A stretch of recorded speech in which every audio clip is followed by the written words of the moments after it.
नमस्कार, मैं आपका साथी सुरेश जानी। हम आज अध्ययन करेंगे 12th क्लास केमिस्ट्री सब्जेक्ट। काफ़ी विद्यार्थियों की मांग कि सर एग्ज़ाम सर पे हैं, बोर्ड एग्ज़ाम बहुत नज़दीक आ गए हैं और ऑर्गेनिक केमिस्ट्री है जिसमें काफ़ी हमको डर सा लग रहा है कि क्वेश्चन किस प्रकार सॉल्व करें, क्या नहीं कर पा रहे हैं, क्वेश्चन पूछने की प्रवृत्ति क्या है। तो इसके बारे में अपन ये रेगुलर क्लासेस लेंगे जो आपको 17 तक लगभग क्विक रिवीजन के माध्यम से मैं आपको ऑर्गेनिक केमिस्ट्री बहुत ही बेहतरीन तरीके से कराने का भरपूर प्रयास करूँ। तो अपनी आज की ये प्रथम क्लास है जो ऑर्गेनिक केमिस्ट्री से संबंधित रहेगी। तो अपन पहले थोड़ा जान लेते हैं क्लास 12 विषय केमिस्ट्री और quick revision class. Quick revision का मतलब सरफेसली सब कुछ अपन ने पढ़ लिया है, साल भर से पढ़ते आ रहे हैं। अब उसको प्रश्नों की प्रकृति के अंतर्गत किस प्रकार से डालें और सटीक उत्तर के साथ बोर्ड एग्जाम के अंतर्गत अच्छे अंक किस प्रकार प्राप्त करें, टॉपर्स किस प्रकार अपनी स्ट्रेटजी कहते हैं स्मार्ट स्टडी किस प्रकार करते हैं, वो अपन यहाँ पढ़ने का कार्य करें। तो अपन थोड़ा जान लेते हैं बोर्ड परीक्षा 2024 अंक विभाजन जो आपके टोटल अंक होते हैं वो 56 नंबर का, कितना नंबर होता है 56 नंबर का जो बोर्ड एग्जाम का थ्योरी का पेपर होगा वो पेपर बचा है। बाकी आपने प्रैक्टिकल्स एग्जाम अच्छे से दिया है और आप सबके अच्छे एग्जाम अच्छे ही नंबर आएंगे, ऐसी हम कामना करते हैं।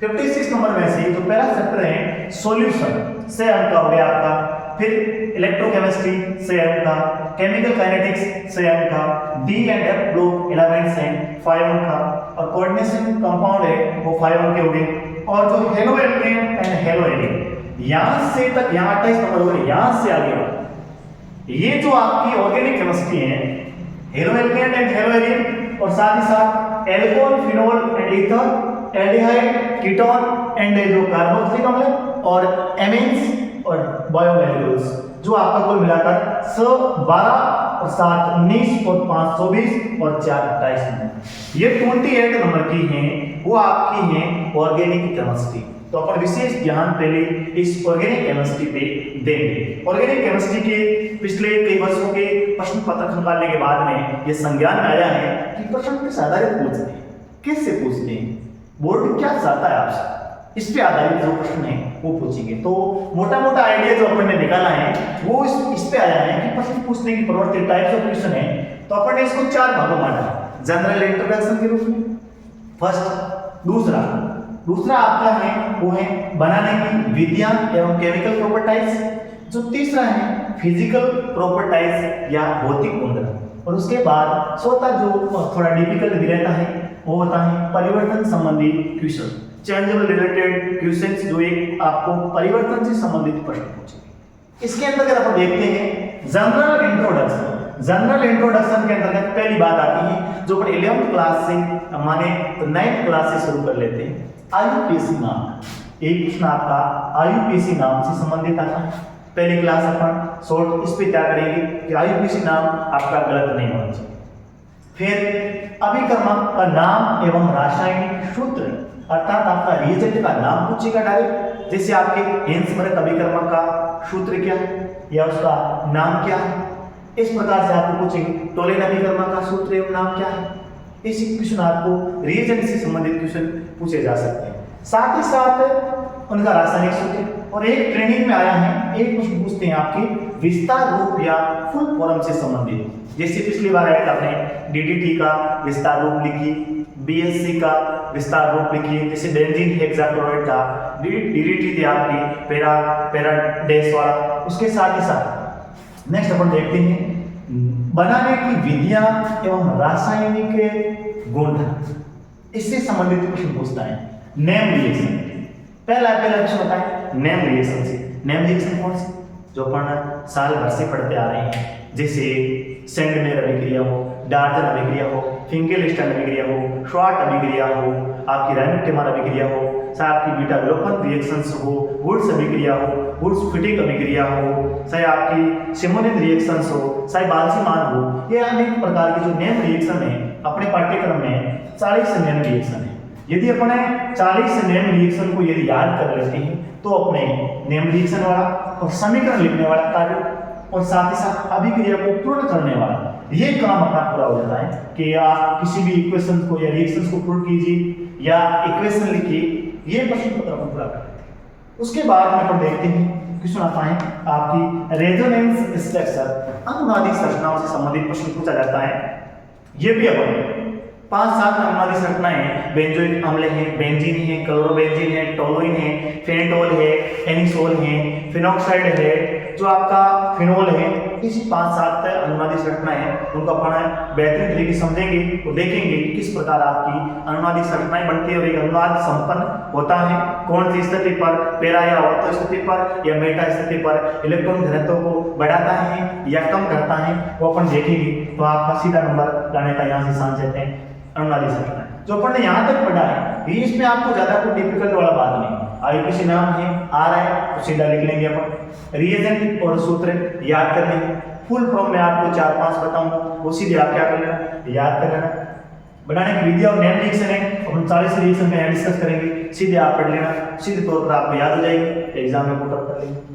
फिर समीकरण लिखिए, जो नेम रिएक्शन है उससे संबंधित समीकरण पूछेंगे, वो अपन पूरा कर लेंगे। अभिक्रिया को पूर्ण करने वाला कार्य, जब आपको रिएक्शन आ रही है, आपको पता है इस अभिक्रिया के अंतर्गत इसकी अभिक्रिया करवाई जाती है और ये आपके साथ में अभिक्रमक लगता है, तो आप सीधे से निकलेंगे। जैसे अपने एक उदाहरण समझे वुड्स अभिक्रिया, वुड्स अभिक्रिया किसे कहते हैं, एल्किल हैलाइड की अभिक्रिया सोडियम धातु के साथ शुष्क ईथर की उपस्थिति में करवाई जाती है, एल्केन प्राप्त होती है, तो सीधे से आप लिख लेंगे। अनुनादी संरचनाएं आपको याद है तो सीधे आप पढ़ के और याद कर लेंगे, कोई दिक्कत वाली बात। नेक्स्ट, इन सब बातों में समझते हैं रूल्स, हर एक को पता, अपने को हर एक के रूल्स होते हैं, पढ़ने के नियम होते हैं, साथ ही साथ आप कोई भी कार्य कर रहे हैं बिना नियमों के काम संपन्न नहीं होता है। तो अपने केमिस्ट्री के ऑर्गेनिक केमिस्ट्री कुछ रूल्स है वो काम करने हैं, आपको क्या होना चाहिए, या ज्यादा नहीं है, 2-3 नियम। पहला अपने काम आने वाला सेटजेट नियम है, बीटा विलोपन अभिक्रिया के अंतर्गत पोपाक नियम है, और साथ ही साथ आपका मार्कोनिकॉफ नियम और एंटी मार्कोनिक नियम, इसे खरास प्रभाव भी कहते हैं। तो 2-3 ऐसे नियम है, वो नियम अपने याद कर लें। फिर आई आपकी बारी किसकी, फिजिकल प्रॉपर्टीज। फिजिकल प्रॉपर्टीज भौतिक गुण जो अपने बनाए हैं, जो अपने प्रोडक्ट बनाए हैं, जिसको बनाने के बाद उसका भौतिक अवस्था कैसी है, उसका गलनांक क्या है, उसका क्वथनांक क्या है, उसकी विलेयता कैसी है, रंग गंध, उसकी अम्लीय प्रवृत्ति और क्षारीय प्रवृत्ति से संबंधित ये आपका टॉपिक रहता है फिजिकल प्रॉपर्टीज। तो थ्योरी पे आधारित है, थोड़ा बहुत अपने को आइडिया लगाना होता है कि किसमें से पूछते हैं, किसमें से आएगा। क्वथनांक के बढ़ते क्रम में व्यवस्थित कीजिए या गलनांक के बढ़ते या घटते क्रम व्यवस्थित कीजिए, विलेयता के बढ़ते या घटते क्रम में व्यवस्थित कीजिए। और एमीन वाला चैप्टर तो पिछले कई वर्षों से पूछता आ रहा है, किससे, एमीन की सारी सामर्थ्य से आप क्या समझते हैं, बढ़ते क्रम घटते क्रम से संबंधित प्रश्न पूछता है। ये जब अपन सब कर लेंगे, ये अपने 3 और 5 8 और 3 11 पॉइंट जब अपन पूर्ण कर लेते हैं, तब अपन आगे बढ़ते हैं परिवर्तन संबंधित प्रश्न, अर्थात क्या कीजिए, चेंजेबल कीजिए। जैसे अपन एक उदाहरण की सहायता समझ रहे हैं कि परिवर्तन संबंधित प्रश्न है तो कैसा प्रश्न आएगा। वो प्रश्न बिल्कुल आसान होता है लेकिन आपको बहुत डिफिकल्ट लगता है, डिफिकल्ट नहीं लगता है। जैसे 1 क्लोरोब्यूटेन को एन ऑक्टेन में परिवर्तित कीजिए, 1 क्लोरोब्यूटेन को एन ऑक्टेन में परिवर्तित कीजिए। एन ऑक्टेन में परिवर्तित करने के लिए आपको पहले सर्वप्रथम सूत्र लिखना होता है। पहले कौन सा सूत्र लिखेंगे, 1 क्लोरोब्यूटेन। तो आपको पता होगा कि 1 क्लोरोब्यूटेन लिखने, क्लोरोब्यूटेन मतलब ब्यूटेन मतलब कितने, 4 कार्बन, 1 2 3 और 4। ये कौन हो गया, एक यहां से सकता पूरी दिया कौन होता है, क्लोरीन। अब इसका नाम क्या हो गया, 1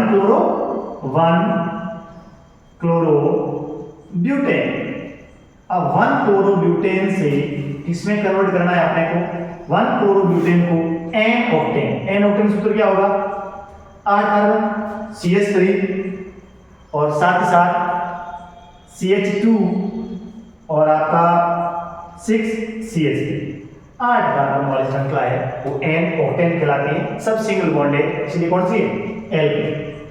अब आपके दिमाग में आना चाहिए कि सर एन ऑक्टेन सूत्र हमने दोनों लिख लिए, अब इसको कन्वर्ट कैसे करें।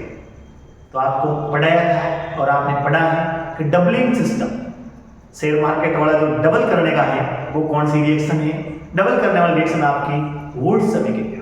अपन ने 11th में हाइड्रोकार्बन सेक्टर पढ़ा था और 12वीं में भी पढ़ा अपन ने halo alkane and hello Erin वाले सेक्टर पढ़ा था वुड्स अभिक्रिया।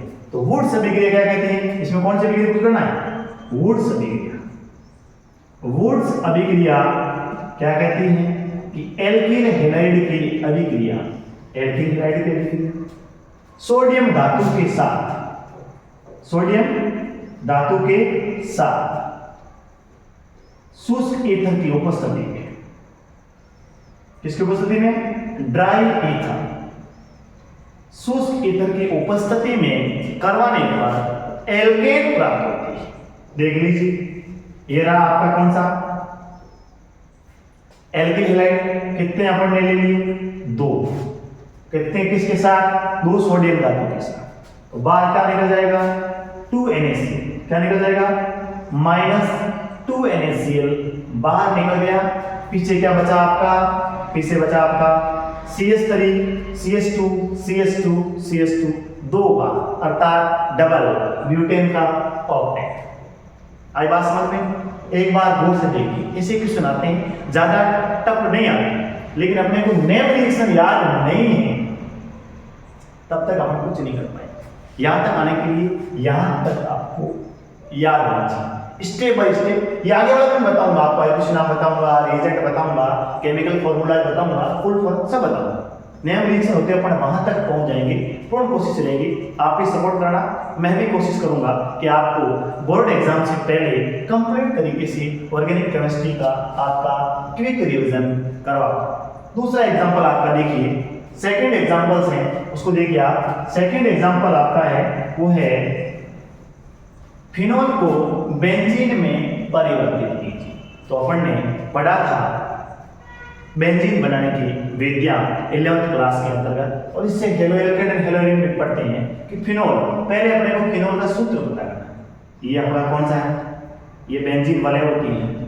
तो इस वलय के अंतर्गत जब बेंजीन वलय के ऊपर एल्कोहल जुड़ जाता है तो उसे क्या कहते हैं, फिनोल। क्या कहते हैं, फिनोल कहते हैं। और फिनोल से बनाना क्या आपने को, बनाने वाले को बनाना क्या आपने को, सब बेंजीन बनाएंगे। ये आपकी रही बेंजीन,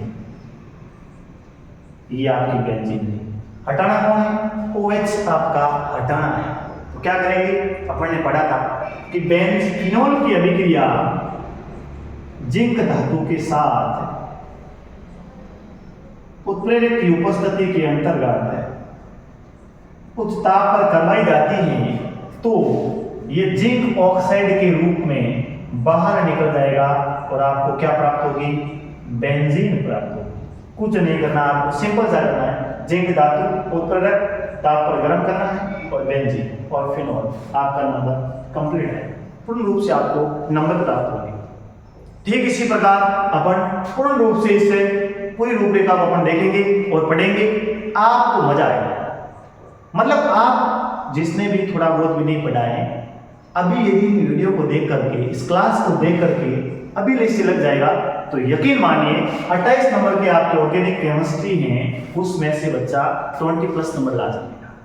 20+ नंबर लेंगे आप। और बाकी वाला है कोशिश समय रहा, ऊपर वाला सेक्टर के भी ब्रीफ रिवीजन की अपन मैराथन क्लास डाल दूंगा, तो उसको भी आप देख लीजिए, आराम से आपको मिल जाएगा और आराम से पढ़िए, बिना अभी अंतिम समय के अंदर तनाव नहीं लेना है, फ्री माइंड होकर पढ़ना है, आराम से पढ़िए आप। हाँ, आगे अपन देखेंगे, प्रथम टॉपिक शुरू करेंगे, वो अपना IUPAC नामकरण वाला है, IUPAC नोमेनक्लेचर। एक बात हमेशा ध्यान रखना, IUPAC नाम एक क्लास में नहीं पढ़ा जाता है, कम से कम 15 से 20 दिन अपन पढ़ते हैं हम, तब IUPAC नाम अपने को पूरा याद कर पाता है।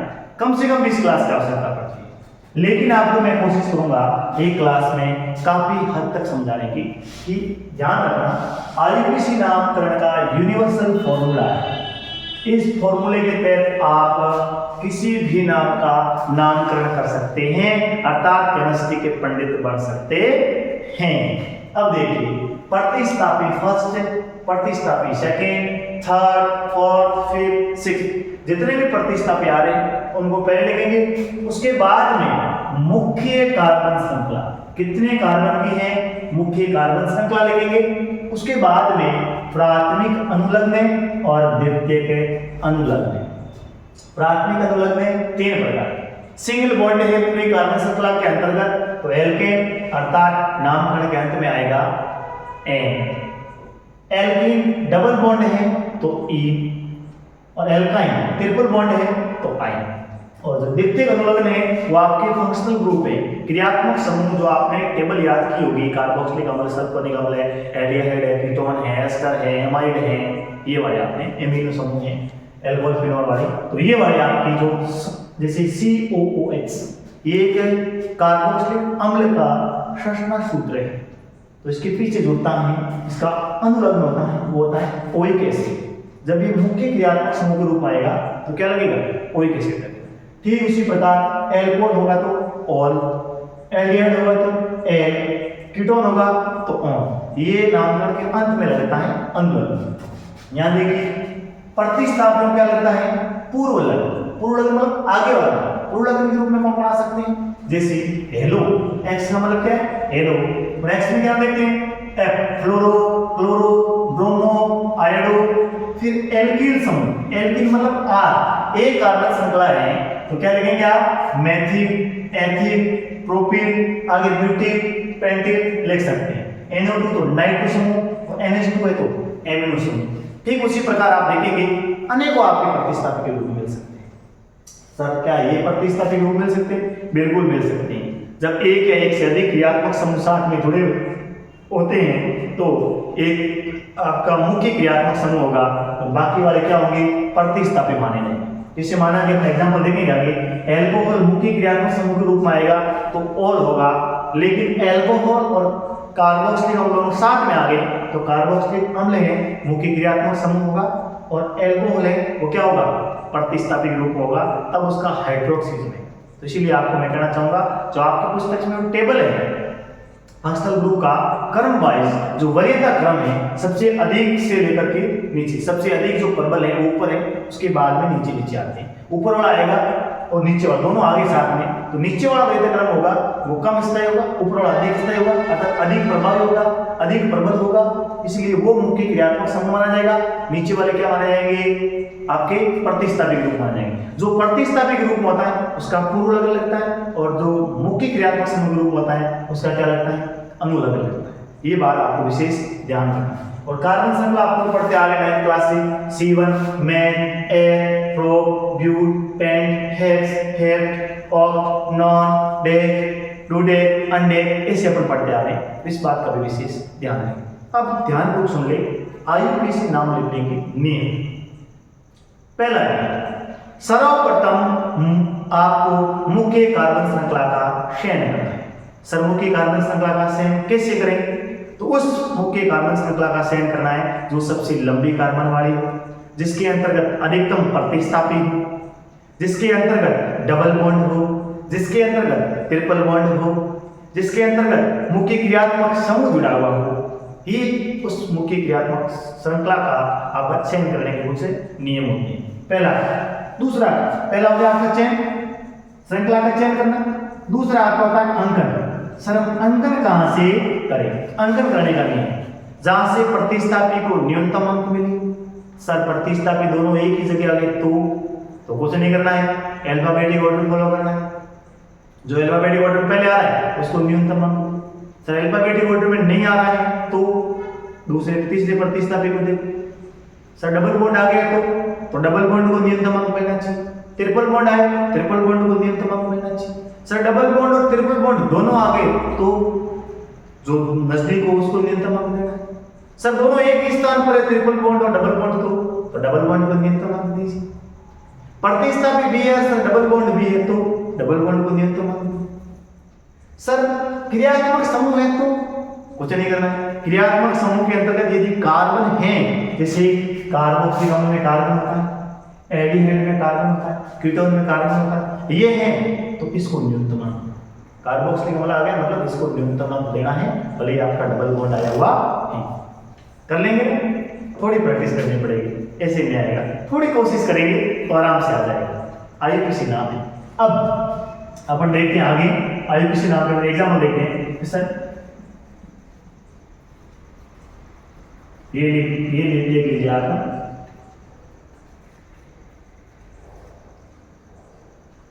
इस प्रकार का आपका एग्जाम्पल है। कितने कार्बन की? 1 2 3 4 5 6, 1 2 3 4 5 6। अब से पहला काम क्या है? पहला ही काम है आपका मुख्य कार्बन श्रृंखला का चयन। इसका करना है मुख्य कार्बन श्रृंखला का चयन करना। 6 कार्बन की सबसे लंबी कार्बन श्रृंखला कौन सी? ये रही आपकी सबसे लंबी कार्बन श्रृंखला। सबसे लंबी कार्बन श्रृंखला ये रही मुख्य कार्बन श्रृंखला का चयन करें। अब सर मैं अंकन कहां से करूं? अंकन जहां से प्रतिस्थापित न्यूनतम अंक मिले। सर यहां से तो 2 पे है, ये CH3, 2 पे मेथिल, 3 पे सर फ्लोरो, लेकिन यहां से कौन जुड़ा हुआ है? क्रियात्मक समूह फंक्शनल ग्रुप जुड़ा हुआ है, अर्थात फंक्शनल ग्रुप को न्यूनतम अंक देना है। तो अंकन कहां से करेंगे? 1 2 3 4 5 और 6। क्लियर? अब सर जो सूत्र लिखाया है आपने काफी समय से, इसका हम क्या करेंगे? इसका यूज करेंगे। अब देखेंगे इस फॉर्मूले को किस प्रकार का। ये फॉर्मूला अपनाना अपने को नाम करने में। अंकन अपने कर लिया, अब नाम लिखना शुरू इस फॉर्मूले के अकॉर्डिंग करेंगे। तो नाम लिखने के कुछ रूल सुन लो। नाम हमेशा एक ही लाइन में लिखना है। एक या एक से अधिक प्रतिस्थापी है तो by, try, tetra, penta, hexa का प्रयोग करना है। और अंक एक से अधिक है तो मध्य कोमा लगाना है।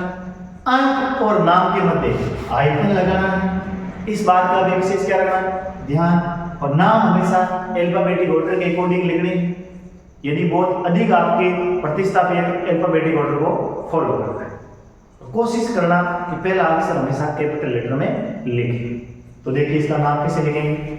सर 1 प्रतिस्थापी, 2 प्रतिस्थापी और 3 प्रतिस्थापी। सर आप कह रहे थे ये तो क्रियात्मक समूह नहीं। जब क्रियात्मक समूह 2 आ जाते हैं साथ में तो वरीयता क्रम में कार्बोक्सिलिक अम्ल ऊपर आता है, इसलिए ये मुख्य क्रियात्मक समूह हुआ और ये कौन हुआ? प्रतिस्थापी के रूप में माना जाए। तो लेकिन आप भी ट्राई कीजिए, लिखो। हाँ, प्रतिस्थापी फर्स्ट सेकंड थर्ड कितने हैं? 3 प्रतिस्थापी। इसका प्रतिस्थापी का नाम क्या है? सर फ्लोरो नाम है। इसका नाम क्या है? प्रतिस्थापी है तो एल्कोहल का समूह, तो प्रतिस्थापी रूप में क्या रहेगा? हाइड्रोक्सी। क्या रहेगा? हाइड्रोक्सी।